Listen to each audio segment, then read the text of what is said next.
argumen hujah teman-teman dari Gus Ajir dan Ustadz Faris itu debatable, bisa kita perdebatkan. Nah, tapi karena waktu, antum lihat sendiri kan kemarin. Ya. Nggak ada hadis yang sahih dari Nabi SAW yang mengajar.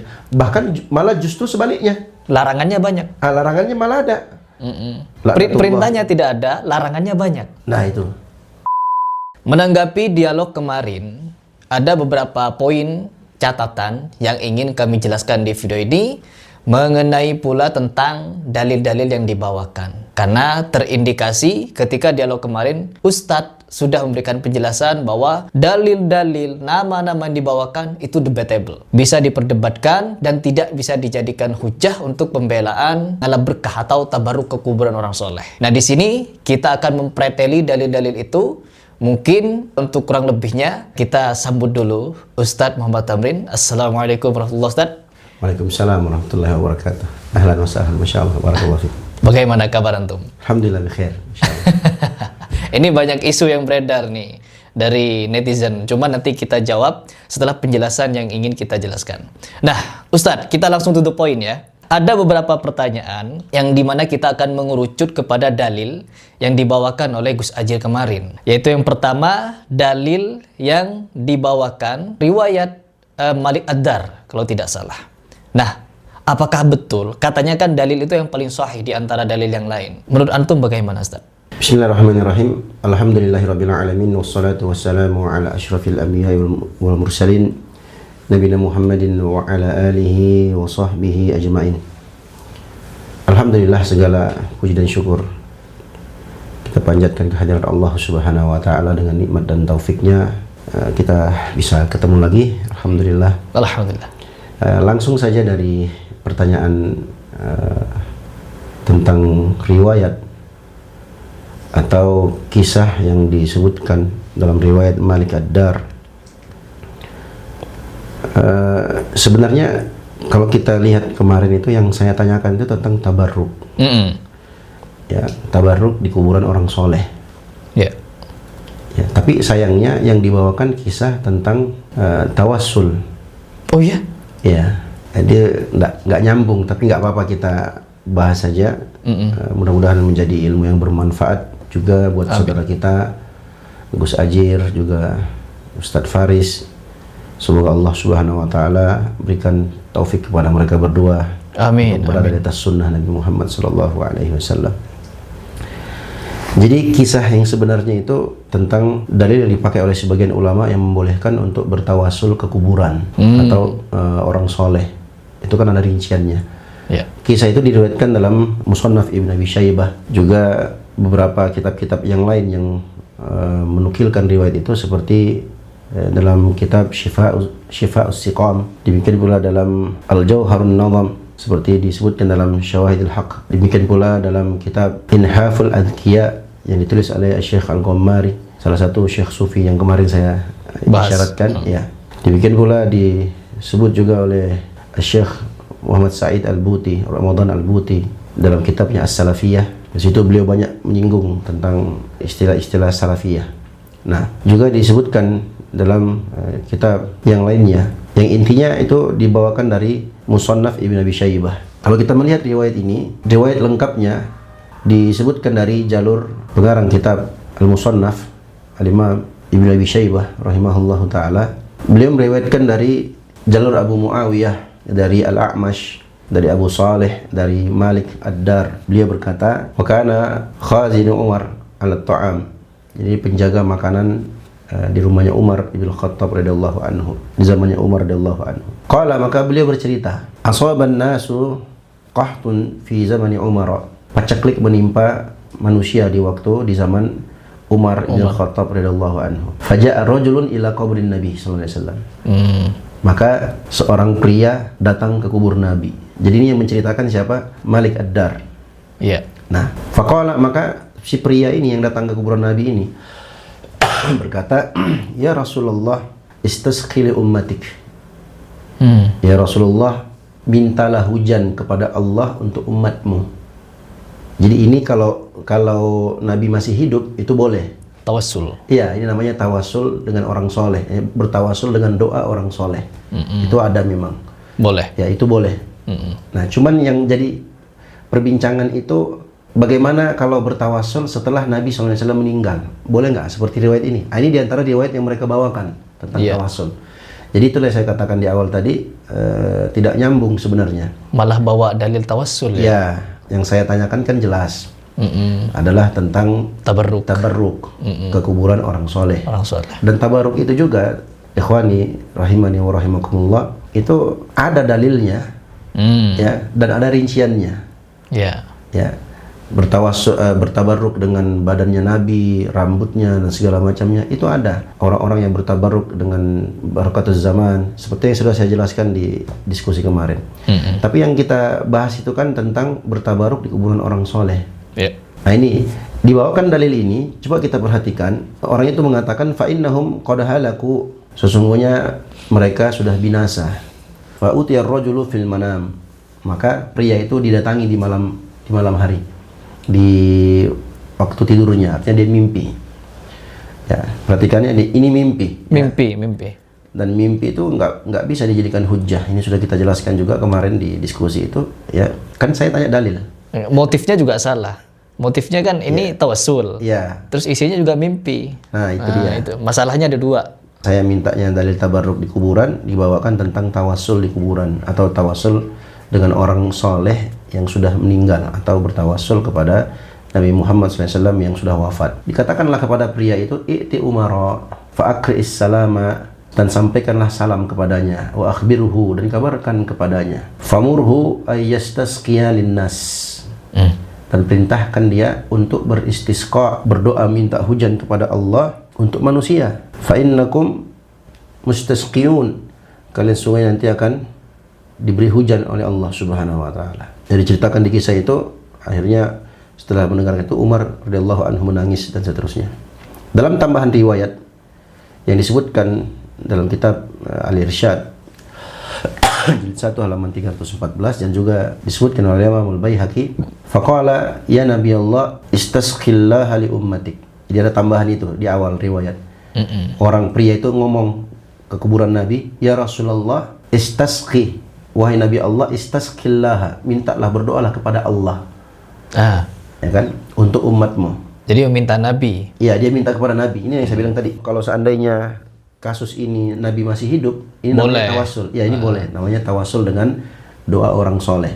Nah, kemudian juga Al-Imam Ibnu Katsir rahimahullah setelah membawakan sanadnya Al-Baihaqi dalam kitabnya Al-Bidayah wan Nihayah, beliau bilang begini, wa hadza isnadun sahih, dan ini adalah sanad yang sahih. Ini perlu kita kaji juga. Apa maksud Imam Ibnu Katsir ini sanad sahih? Nah, itu kita akan bahas insya Allah. Nah, riwayat ini disebutkan juga ada tambahan riwayat atau rincian riwayat oleh Al-Hafidz Ibnu Hajar Al-Asqalani rahimahullah dalam Fathul Bari. Beliau mengatakan wa Ibnu Abi Syaibah bi isnadin sahih min riwayati Abi Salih As-Samman an Malik Ad-Dari wa kana khazin Umar, dan seterusnya. Diriwayatkan oleh Ibnu Abi Syaibah dengan sanad yang sahih. Nah, apa yang dimaksud dengan sanad yang sahih ini? Akan kita kupas insyaallah taala. Dalam Musannaf Ibnu Abi Syaibah itu, pentahqiq kitab, kebetulan guru kami Syekh Sa'ad Ibn Nasir Ibn Abdul Aziz Ibn Muhammad Ibn Abdul Aziz Ibn Ibrahim Ibn Hamad Ibn Muhammad Asy-Syithri, atau bisa kita panggil dengan Syekh Asy-Syithri atau Asy-Syithri. Beliau mentahqiq kitab itu. Ya, dan beliau itu punya banyak tahqiq. Beliau punya tahqiq Rawdatun Nadhir, beliau juga punya kitab tahqiq Ibnu Hajar Al-Mutalabul Aliyah, juga yang ketiga Sunan Ibnu Majah, juga Musannaf Ibnu Abi Syaibah ini. Di kitab itu beliau bilang begini, ma'lulun. Athar ini ma'lul. Ma'lul itu artinya apa? Ada cacat dalam sanadnya. Tapi tadi di awal ada kalimat sahih. Iya, itu nanti akan kita bahas. Ucapan Ibnu Katsir dan ucapannya Ibnu Hajar. Apa yang mereka maksud itu? Ya, yang sahih itu seperti apa? Ini hal yang seperti ini biasa dalam ilmu hadis itu, dalam periwayatan hadis itu biasa. Ada yang ulama bilang sahih, ada yang bilang enggak. Makanya saya di awal saya sudah kunci. Ya, argumen hujjah teman-teman dari Gus Ajir dan Ustadz Faris itu debatable, bisa kita perdebatkan. Nah, tapi karena waktu, antum lihat sendiri kan kemarin. Beliau bilang apa? Was-shawabu annahu mursal. Yang benar, ya, athar ini mursal. Ya. Kemudian beliau mengatakan qala al-Khalili fil Irsyad Al-Khalili dalam Al-Irsyad mengatakan jilid 1 halaman 316, yuqalu dikatakan bahwa inna Abu Salih sami'a Malik ad-Dari hadzal hadis wal baquna arsaluhu. Ada yang mengatakan Abu Salih itu mendengarkan dari Malik ad-Dar, ya, tapi perawi yang lain mereka mengirsalkan mursal. Wa Malik ad-Dar ini huwa Malik ibnu Iyad al-Madani, maulanya Umar. Jadi kalau kita melihat sanadnya dari Al-Imam Ibnu Abi Syaibah rahimahullah, naik ke atas itu ada Abu Muawiyah, naik ke atas ada Al-A'mash, ya. Naik ke atas ada Abu Salih tadi, namanya Zakwan As-Samman. Naik ke atas Malik ad-Dar. Nah, Malik ad-Dar menceritakan ada pria yang bermimpi, kemudian dia sampaikan kepada Umar bin Khattab radhiyallahu anhu. Dalam mimpinya itu dia minta kepada Rasulullah SAW, ya Rasulullah istasqili ummati. Ini kan meminta hujan kepada Nabi, ya kan? Meminta hujan kepada Nabi. Nah, ini yang menjadi perdebatan di sini. Nah, kalau dia minta datang kepada Nabi SAW, ya Rasulullah mintalah kepada Allah untuk Allah turunkan hujan. Berdoa, ini kita bilang tadi boleh. Tawassul. Tapi ini sekarang kan Nabi sudah wafat. Iya, minta di kuburan berarti. Iya, di kuburan Nabi sallallahu alaihi wasallam. Ya, nah ini yang di garis bawahi oleh para ulama. Ya, karena meminta, berdoa apalagi tentang turun hujan, meminta itu hanya kepada Allah Subhanahu wa taala. Iya. Ya, adapun kalau kita minta kepada Nabi, ini yang diharamkan oleh para ulama. Ini mintanya ketika beliau sudah wafat. Karena beliau sudah wafat. Orang sudah wafat, kata Nabi SAW, idza mata ibnu Adam inqata amaluhu illa min thalathin. Kalau anak cucu Adam itu meninggal dunia, maka terputus semua amalnya. Kecuali 3. Ya, Nabi SAW di alam barzakh. Kan begitu. Kalau beliau sallallahu alaihi wasallam masih hidup, oke. Nah, ini masuk dalam bab tawassul dengan doa Nabi. Nah, ini kan dia minta kepada Nabi. Baik. Jadi ada Abu Muawiyah, Al-A'mash, Abu Salih, Zakwan As-Samman, dan Malik ad-Dar.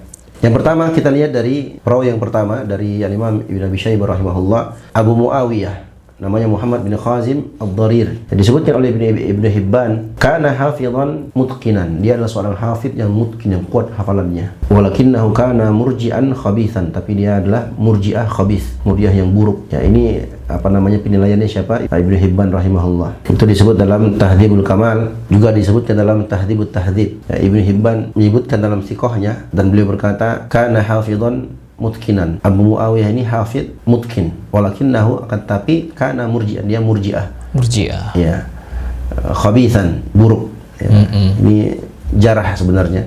Ini menurut beliau. Ibnu Hajar rahimahullahu taala dalam Taqribut Tahdhib mengatakan, ahfadun nasi li haditsil A'mash. Dia adalah orang yang paling kuat hafalannya dalam hadisnya A'mash. Wa qad yahimu fi hadithi ghairihi. Tapi terkadang dia yahim, yakni mungkin lupa dalam hadis selain A'mash. Yahim itu keliru atau lupa riwayatnya, tidak dihafalkan dengan baik, atau mungkin ada kekeliruan. Itu tentang Abu Muawiyah Muhammad bin Khazim ad-Darir. Nggak masalah di situ, karena ada yang mengatakan beliau thiqah. Kemudian rawi yang kedua dari Abu Muawiyah Muhammad ad-Darir ini, beliau meriwayatkan dari Al-A'mash. Al-A'mash Sulaiman ibnu Mihran, yang kunyahnya Abu Muhammad. Nah, ini yang kita titik beratkan. Al-Imam Abu Hatim Ar-Razi rahimahullah disebutkan dalam kitab Tuhfatut Tahsil fil Marasil jilid 1 halaman 168. Beliau bilang begini, lam yasma' min Abu Salih. Al-A'mash ini, Sulaiman ibn Mihran ini tidak mendengarkan dari Abu Salih, maula Ummi Hani. Ya, qila lahu, dikatakan kepadanya, inna ibn Abi Tayyibah yuhadditsu anil A'mash an Abi Salih maula Ummu Hani. Katakan kepadanya bahwa Ibnu Abi Tayyibah meriwayatkan, menceritakan dari A'mash, dari Abu Salih maula Ummu Hani. Faqala, dan dia mengatakan, hadza mudallisun anil Kalbi. Ini adalah mudallis dari Al-Kalbi. Ucapan Al-Imam Abu Hatim Ar-Razi ini sudah cukup sebenarnya untuk menghukumi hadis ini. Berarti ada keterputusan sanad, bahwa Al-A'mash tidak mendengarkan dari Abu Salih, karena kita sudah sebutkan tadi susunan riwayatnya. Abu Muawiyah mendengarkan dari Al-A'mash dari Abu Salih. Ya. Nah, ini pernyataan siapa? Pernyataan Al-Imam Abu Hatim Ar-Razi. Bila bilang lam yasma' min Abu Salih, dia tidak mendengarkan dari Abu Salih. Nah, anak Abu Hatim, beliau punya anak imam besar juga, namanya Ibnu Abi Hatim. terkenal dengan nama Ibnu Abi Hatim. Beliau mengatakan qala Ahmad bin Hanbal, Imam Ahmad bin Hanbal berkata lam yasma min Syamr bin Atiyah. Dia tidak mendengarkan dari Syamr bin Atiyah. Wa qala abi, dia berkata dan ayahku mengatakan lam yasma min Abi Salih maula Ummi Hani huwa mudallisun anil kalbi. Dia ulangi tadi riwayat bapaknya. Ibnu Abi Hatim mengatakan ya dia tidak mendengarkan dari Abu Salih maula Ummu Hani. Ya, disebutkan juga dalam Thiqat ya Ibnu Hibban. Tadi disebutkan dalam Tahdzibut Tahdzib ya, jilid 2 halaman 109. Dan juga disebutkan oleh Ibnu Hibban wa kana mudallisan, dia adalah seorang mudallis. Nah, intinya adalah Al-A'mash ibnu Mihran Abu Muhammad ini tidak mendengarkan dari Abu Saleh. Sedangkan riwayat ini ke Abu Saleh. Ya, ke Abu Saleh. Berarti kan terputus. Ya kan begitu. Dan ini bisa dilihat dalam kitab Tuhfatut Tahsil fi dzikri ruwatil marasil. Jadi semua di situ disebutkan tentang mursal-mursal, hadis-hadis yang mursal. Termasuk hadis tadi. Ya, termasuk hadis tadi. Katakan dia tidak mendengarkan. Kemudian dari Abu Saleh. Nah, siapa Abu Saleh? Dzakwan. Wa qala Abu Bakar bin Abi Khaythamah an Yahya bin Ma'in wa Abu Zur'ah wa Abu Hatim. Disebutkan Abu Saleh Dzakwan ini thiqah, terpercaya. Dalam Tahdzibul Kamal jilid 8 halaman 513. Ya, Abu Hatim mengatakan thiqatun, dia thiqah, terpercaya. Salihul hadis, ya yuhtajju hadithuhu, hadisnya dijadikan hujjah. Bahkan itu disebutkan dalam Tahdzibut Tahdzib jilid 1 halaman 579. Dan Abu Hatim menambahkan salihul hadis yuhtajju bihadithihi. Beliau adalah orang yang salihul hadis yuhtajju hadithuhu, hadisnya bisa dijadikan hujjah. Dalam kitab Tahdzibul Kamal jilid 8 halaman 513. Jadi Abu Saleh Dzakwan aman. Ya. Tapi masalahnya Al-A'mash enggak mendengar dari beliau. Nah, itu. Nah, perlu diperhatikan dengan baik. Kemudian dari Abu Saleh Dzakwan ini beliau meriwayatkan dari siapa? Malik Ad-Dar. Malik Ad-Dar ini disebutkan At-Tabrani ketika beliau menyebutkan dalam kitabnya Al-Kabir sebuah hadis ya. Beliau bilang begini, warwatuhu ila Malik Ad-Dar, dan para perawinya itu sampai kepada Malik Ad-Dar. Thiqatun masyhurun, para thiqah yang masyhur. Wa Malik Ad-Dar la a'rifuhu, dan Malik Ad-Dar ini saya tidak mengenalnya. Nah, ini siapa yang ngomong begini? Al-Imam At-Tabrani. Ya, ketahuan. Jadi dari apa yang kita sebutkan di sini, ikhwani rahimani wa rahimakumullah, kesimpulan dari riwayat-riwayat ini juga ada kemarin saudara kita yang membahas ini. Yang pertama mursal antara Abu Saleh dan Malik Ad-Dar. Yang kedua, Malik Ad-Dar disebutkan sebagai perawi yang majhul, seorang pria yang majhul di situ, yang enggak disebutkan, dan itu pun disebutkan dalam riwayat itu adalah mimpi. Ya. Jadi masalahnya banyak ya. Iya. Ada itulah yang saya katakan di awal tadi. Ya. Hujjah yang dibawakan oleh teman-teman itu bisa diperdebatkan. Iya. Ya, bisa diperdebatkan, dan sanad yang seperti ini ya tentu dihukumi dhaif dan tidak bisa dijadikan dalil, dijadikan hujjah. Nah, Malik Ad-Dar dihukumi majhul oleh para ulama. Disebutkan oleh Al-Hafidz Ibnu Hajar rahimahullah, rawahu Ibnu Abi Syaibah bi isnadin sahih. Nah, ini yang kita bahas. Apa yang dimaksud dengan bi isnadin sahih? Nah, itu dia. Ya. Yang dimaksud dengan para ulama dengan isnadun sahih itu bukan mutlak hadisnya yang sahih, bukan. Yang dimaksud apa? Jadi ada perbedaan antara ucapan para ulama hadza hadisun sahih, hadis yang sahih, dengan ucapan mereka bi isnadin sahih, dengan sanad yang sahih. Kalau disebutkan dengan sanad yang sahih, bukan berarti hadis tersebut sahih. Oke. Ya, belum tentu. Bisa jadi ada illah di situ.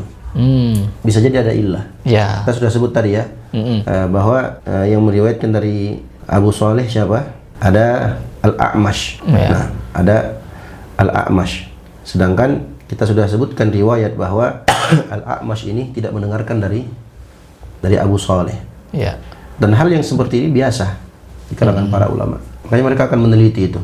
Karena hadis yang sahih itu disebutkan oleh para ulama harus terpenuhi 5 syarat. Kalau tidak terpenuhi 5 syarat ini, maka hadis itu tidak bisa dikatakan sahih. Tadi kita sudah sebutkan rincian-rincian riwayatnya. Nah, dan tidak memenuhi sama sekali. Ya, tidak memenuhi. Ya, ada yang tidak mendengarkan, ada yang terputus dan seterusnya. Terus kenapa pada dialog itu mereka bawakan? Ya, dia menukil. Menukil untuk apa? Ya, dia menukil. Jadi dia menukilkan. Jadi banyak orang begini. Sebagian orang terkadang dia berhujjah menukilkan, tapi dia tidak mentahqiq. ini riwayatnya benar apa enggak. Asal ada dalil. Ya yang penting ada disebutkan, kan begitu. Makanya kemarin saya katakan itu debatable, bisa diperdebatkan. Karena kalau kita ladenin itu panjang, ini aja panjang kan? Iya, betul. Ini baru satu nih. Ya ini baru satu, belum yang lain. Benar. Ya makanya saya langsung kunci itu debatable, bisa diperdebatkan. Tapi yang kita minta adalah dalil dari Al-Quran dan Sunnah Nabi kita Muhammad Sallallahu Alaihi Wasallam. Betul. Dan saya sudah kunci jawab apa itu di surat An-Nisa 59. ayat 59. Iya. Ya. Dan saya tahu dan saya yakin bahwa ini pasti nanti akan di framing. Iya. Bahwa kita katanya langsung mengambil dari hadis dari Al-Quran. Enggak, di awal saya sudah sebutkan riwayat bahwa farudduhu ilallahi war rasul itu maksudnya apa? Kembalikan kepada Allah dan Rasul. Dan saya bawakan ucapan nukilan dari Al-Imam Abu Ja'far At-Tabari. Beliau ulama kan? Iya. Saya nggak memahami sendiri, tapi saya baca dari tafsir Al-Imam At-Tabari. Imam Tabari ulama bukan? Termasuk ulama. Termasuk dari kalangan ulama muslimin. Kalau mau pakai kias juga bisa. Tapi kan kias itu ada asalnya. Ah, itu dia. Iya. Nah, sekarang yang kita tanyakan ini tabarruk di kuburan orang soleh. Ya, kita minta dalilnya. Saya bawakan ayat-ayat. Karena tabarruk bagian dari ibadah. Makanya saya minta ketegasan. Mereka jawab. Ya, dari Gus Ajir dan Ustadz Faris. Apakah tabarruk ibadah? di kuburan orang soleh ini ibadah atau bukan? Kalau bukan, selesai. Ya selesai, kita ngapain kita diskusi, kan begitu. Benar. Tapi kan ya mereka akan menjawab karena nggak ada jawaban ya, karena waktunya habis ya. Iya. Ya, kita kan bisa menarik kesimpulan bahwa mereka mungkin beranggapan itu ibadah. Iya. Kan? Iya. Nah, makanya mereka sibuk jadikan dalilnya. Dan ternyata nggak ada dalil ketika kita minta ayat Al-Quran atau hadis yang sahih tentang ajaran tabaruk di kuburan orang soleh, itu nggak terjawab, kan begitu. Iya. Nah, berarti kan ketika mereka sibuk mencarikan dalil itu, berarti mereka menganggap itu sebagai ibadah. Nah, Betul. itu ya di situ ya kita berselisih. Sedangkan Allah perintahkan kita kalau berselisih kembali kepada Al-Quran Sunnah. Ya, Al-Quran dan Sunnah Nabi kita Muhammad Sallallahu Alaihi Wasallam. Jadi jangan di framing kemana-mana kita menolak kias, menolak ijma. Ya kita tahu, kita paham. Iya. Jadi yang belajar usul fikih itu apa, al-adillah muttafaqun alaiha, dalil-dalil yang disepakati, ada Al-Quran, hadis, ijma dan kias. Itu jumhur ulama. Iya. Ya, kita pun pakai itu, kita ikuti itu. Tapi bukan di situ pembahasan kita. Iya. Kemudian dikatakan kita tidak mengikuti ulama. Iya, itu framing yang sedang ramai sekarang. Ya, kalau kita bacakan riwayat-riwayat ya tentang ucapan-ucapan para ulama yang melarang untuk tabarruk di kuburan atau mengusap-usap kuburan dan seterusnya, itu lebih itu banyak sekali. Iya. Makan lebih banyak yang melarang daripada memerintahkan. Makanya saya katakan itu debatable. Bisa diperdebatkan. Nah, betul, Ustaz. Betul. Kita kan diskusi itu ada waktunya kan. Iya. Ya, yang paling kita ambil yang poin-poinnya aja seperti itu. Jadi itu mudah-mudahan bisa dipahami. Saya yakin insya Allah orang-orang yang tulus dalam mencari kebenaran. Karena kita di sini bukan mau cari menang kalah. Iya, setuju. Ya, karena Gus Ajir dan Ustadz Faris adalah saudara kita, sama Muslim. Betul. Orang-orang beriman diperintahkan fadzakir fa inna dzikra tanfa'ul mu'minin. Berikanlah peringatan, sesungguhnya peringatan itu bermanfaat bagi orang-orang yang beriman. Ya. Kita diperintahkan fa in tanaza'tum fi syai'in farudduhu ilallahi war rasul. Kadang ya begitulah. Iya, betul. Pasti ada hal-hal yang seperti itu. Jangankan kita, para ulama saja dikomentarin kan begitu. Iya. Ya, Nabi Muhammad saja dituduh dengan tuduhan yang macam-macam. Apalagi kita yang bukan siapa-siapa. Jadi kalau saya pribadi menganggapnya wajar-wajar saja. Betul. Ya, ada yang bilang kita nggak ngerti usul fikih dan seterusnya. Apa ya? Kadang saya mikirnya begini. Yang belajar usul fikih itu bukan cuma teman-teman dari NU, teman-teman salafiyin pun belajar juga. Artinya kaum muslimin yang mau belajar bisa belajar. Alhamdulillah. Dan kita belajar. Bahkan kita belajar juga seperti kitabnya As-Suyuti, Tadribur Rawi, itu kita belajar dulu di pondok. Mengkaji itu ya? Iya, mengkaji juga. Kitabnya Al-Hafidh Ibnu Hajar Al-Asqalani, ya, An-Nukat. Demikian pula ya, kalau kitab usul fikih itu kita pernah pelajari kitab Rawdatun Nadhir wa Jannatul Munadhir. Itu 8 semester kita kuliah itu dari semester 1 sampai 8. Dan mengkaji itu. Ya, kita mengkaji itu. Artinya kita bukan nggak ngerti usul fikih. Kita bukan nggak ngerti bahwa dalil itu yang disepakati ada 4. Al-Quran, hadis, ijma, kias dan kias. Itu kan pembahasan tentang dalil. Nanti ada dalil yang mukhtalafun fiha, dalil yang diperselisihkan. Tapi jumhur ulama yang disepakati itu 4. Walaupun ada yang menyelisihi, seperti para ulama dari kalangan Zahiriyah, mereka menolak qiyas.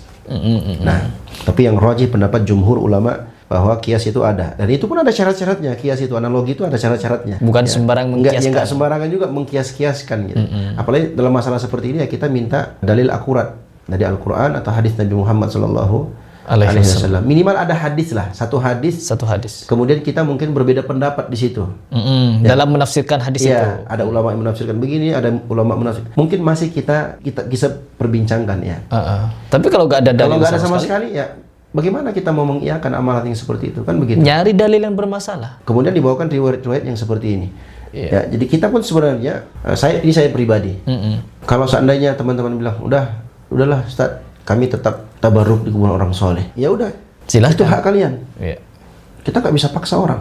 Nabi saja disebutkan dalam Al-Quran, innama anta mudzakir lasta alaihim bimusaitir. Sungguh engkau wahai Muhammad mudzakir, pemberi peringatan, engkau bukan pemaksa atas mereka. Apalagi kita hanya menyampaikan kebenaran, menyampaikan dalil dari Al-Quran dan Sunnah Nabi Sallallahu Alaihi Wasallam. Allah perintahkan kita kembalikan kepada Al-Quran kepada Allah dan Rasulnya, itu kepada Al-Quran dan hadis Nabi SAW. Dan itu sudah kita jelaskan riwayat-riwayatnya. Dan itu kita ambil dari mana? Dari tafsir Al-Imam At-Tabari rahimahullah. Beliau sebutkan 7 riwayat itu. Ini kembali kepada Al-Quran atau hadis Nabi SAW kalau kita berselisih. Betul. Nggak ada riwayat. Nggak ada hadis yang sahih dari Nabi SAW yang mengajar. Bahkan malah justru sebaliknya. Larangannya banyak. Larangannya malah ada. Perintahnya tidak ada, larangannya banyak. Nah itu. Itu yang kadang saya agak sedikit sedih sebenarnya ya Ustaz ya. Ya, di satu sisi sedih karena hal yang terang benderang seperti ini masih diputar ke sana kemari. Betul. Nah, ya bukan kita nggak percaya ulama. Kita percaya ulama. Saya sudah kunci itu dengan membawakan ucapan Imam Malik rahimahullah. Iya kan? Iya. Kalau kita mau fair-fairan ya udah, berani nggak salahkan Imam Malik yang ngomong begitu? Iya, semua pendapat orang bisa salah, bisa ditinggalkan, bisa benar, bisa salah. Ulama pun begitu. Iya. Ya, ulama bisa benar, bisa salah. Dalam hal ini ketika ada riwayat-riwayat yang seperti itu, ya tadi kemarin kan kawan-kawan ini memberikan konsekuensi. Kalau begitu, mereka ini sesat semua, kata Gus Azir. Iya. Kalau begitu mereka, enggak, saya nggak bilang begitu. Cuman mungkin mereka salah. Kita bisa katakan ya, itu ijtihad mereka keliru di situ. Kalau mereka berijtihad, keliru dalam menyimpulkan atau keliru dalam satu permasalahan, ya kita katakan mereka dapat 1 pahala. Iya, karena berijtihad. Iya, betul. Iya kan begitu. Betul. Enggak, bukan konsekuensinya. Oh, kalau begitu langsung kafir, ulama ini dikafirkan semua. Ulama ini dianggap sesat semua. Ya enggak gitu juga. Gitu. Itulah yang saya sebutkan tadi, itu cacat logika. Saya kadang menilai ucapan itu lebih terbawa ke hawa nafsu, Ustaz. Ya, bisa jadi ke situ. Atau untuk membela pendapat, itu hal yang wajar. Kalau membela pendapat dalam sebuah diskusi itu hal yang wajar. Iya. Ya. Cuman memang waktu dialog diskusi itu memang lumayan terbatas. Memang terbatas. Ya, jadi terakhir sebelum kita tutup, ada satu hal yang kita perlu kritisi dalam riwayat ini. Coba diperhatikan baik-baik. Di dalam riwayat tersebut disebutkan, pria tersebut bilangnya begini, ya Rasulullah, istasqi li ummatik. Walaupun ada dalam tambahan riwayat Al-Baihaqi, faqala ya Nabi Allah, istasqillaha. Wahai Nabi Allah, mintalah kepada Allah. Artinya kan dia sedang apa? Dia sedang berdoa minta kepada Rasulullah. Rasulullah SAW. Kemudian agar Rasulullah SAW meminta kepada Allah Subhanahu Wa Taala agar diturunkan hujan. Dan ini tentunya bertentangan dengan dalil-dalil syariat.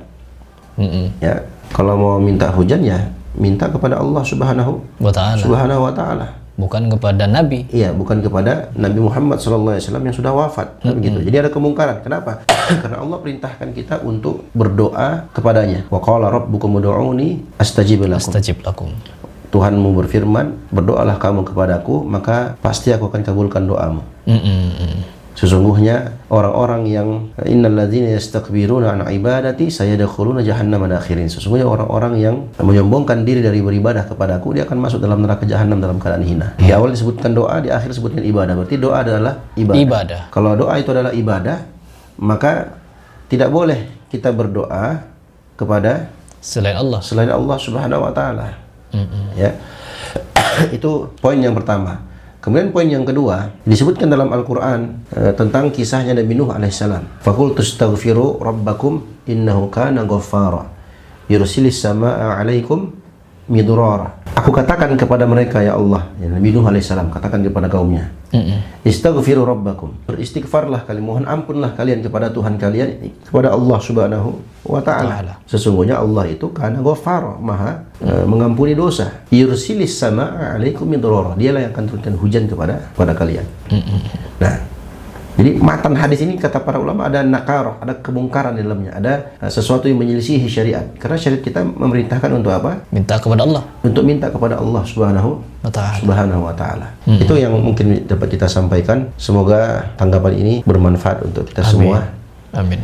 Tidak ada niat yang lainnya kecuali hanya untuk meluruskan atau menyampaikan kebenaran. Dan kebenaran itu datangnya dari Allah subhanahu wa ta'ala. Al-haqqu min rabbikum fala takunanna minal mumtarin. Nah, Masya Allah. Jadi kita di sini teman-teman, saya terkhusus dengan Ustadz Tamrin juga ingin memberikan pernyataan yang tegas apabila ada yang keliru mungkin ketika dialog, ada yang menyimpang yang kalian saksikan di media, yaitu murni dari kesalahan atau kekhilafan kita berdua atau kita bertiga kemarin. Cuman Ustadz, ada satu pertanyaan lagi. Penutup nih, penutup. Anekdot di netizen memang begitu. Nah. Karena saking terang benderangnya pernyataan atau pertanyaan atau pernyataan yang ada di diskusi kemarin, banyak yang mengira bahwa antum itu katanya Ustadz bayaran. Masya Allah. Yang disewa Harry Plus untuk mengalahkan mereka. Itu bagaimana Ustadz? Tanggapan antum gimana? Masya Allah. Yang pertama, saya tidak mendapatkan bayaran apapun dari Bang Harry Pras. Ya. Jadi ini murni tolong menolong di atas kebaikan dan ketakwaan. Ya. Wallah, demi Allah nggak ada itu.